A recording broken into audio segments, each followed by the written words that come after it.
In this video, I'm going to touch base on a topic that's kind of near and dear to my heart, and it's tied to hydration or dehydration.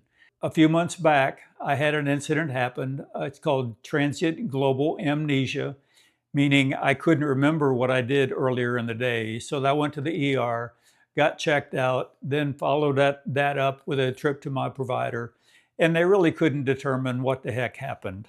The ER doc did suggest that he's seen that in other seniors during periods of heavy exertion and an electrolyte imbalance. So we all do work outside. Either we work out outside or we do yard work, do different things that causes us to sweat, causes us to expend energy, and hydration is always an important component of that. But consuming adequate electrolytes in whatever way is also an important component. And it's important that you remain cognizant of your fluid intake and also the electrolytes that you're also bringing in. Here are 8 takeaways that I want to leave you with during the video. The electrolyte market has gone crazy over the past decade.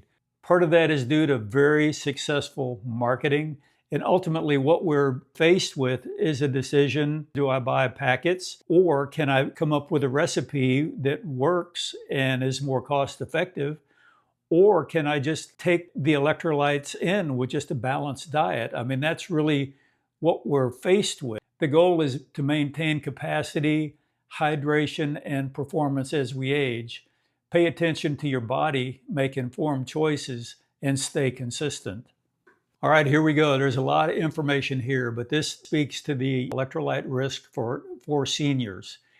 And this particular slide breaks down 2 different diet groups: the typical American diet on the left-hand side, and then seniors that might be on a low-carb, keto-type carnivore / diet. And notice that that's long-term. So switching back to the left-hand side, the risk factors for seniors in general is a reduced thirst sensation, age-related changes in kidney function, medications, especially diuretics, that's water pills, those cause you to urinate more often, medical conditions, kidney disease, heart failure, diabetes, and then just, inadequate fluid or nutritional intake.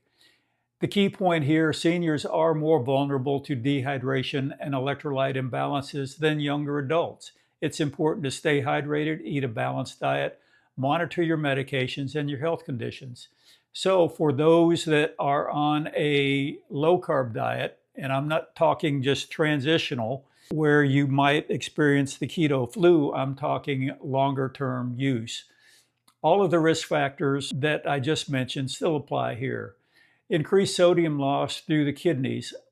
All right, so if you're on a keto diet, your insulin levels are lower, and that will cause more sodium to be excreted. A long-term risk can be managed with adequate sodium, potassium, and fluid intake. The big takeaway here is if you're going to do an electrolyte replacement product, be careful that you don't use too much of it.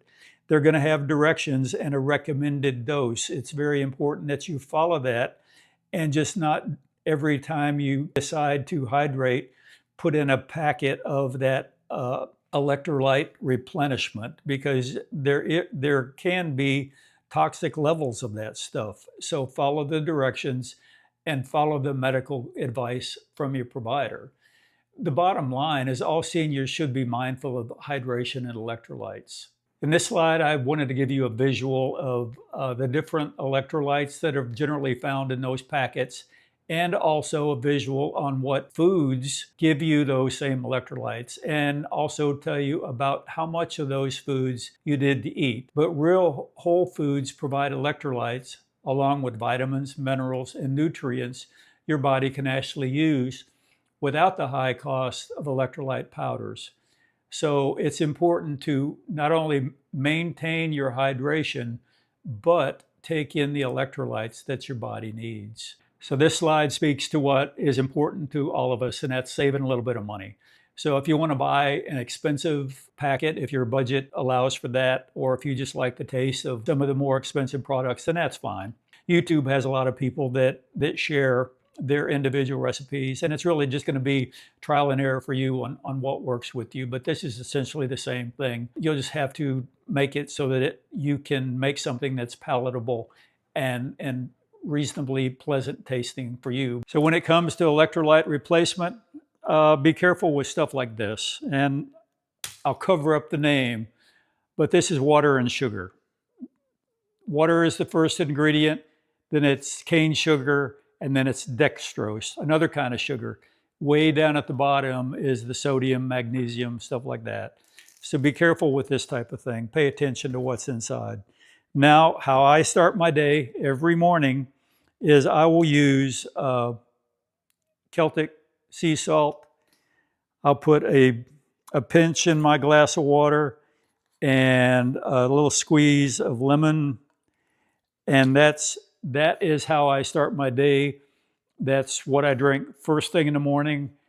And that provides me with primarily the sodium I'm looking for and the other stuff that I try to get through the food that I eat. But I'll drink this first, and then I'll follow it with another glass of water. And then after that is when I have my first cup of what I really enjoy, and that's coffee. And this is a diuretic, and causes you to pass more urine. So I start my day concentrating on hydration and then move to dehydration and enjoying a good, strong cup of black Joe. But I hope this has been helpful with you in kind of just providing some general insights into electrolytes and hydration. It's very important, no matter your age, if you're doing a lot of work outside, to maintain your hydration. But electrolyte balances are also very important, and you can gain those through diet or making your own solutions or buying the packets. Either way, but it's important to think about that and address it. And particularly as you get to be older and on different medications and stuff like that. And if you're concerned, then definitely talk to your medical provider to make sure that you're on the right path. But it's something you need to include to stay healthy and stay in the fight. But thank you very much for watching. I greatly appreciate it. Godspeed and stay safe.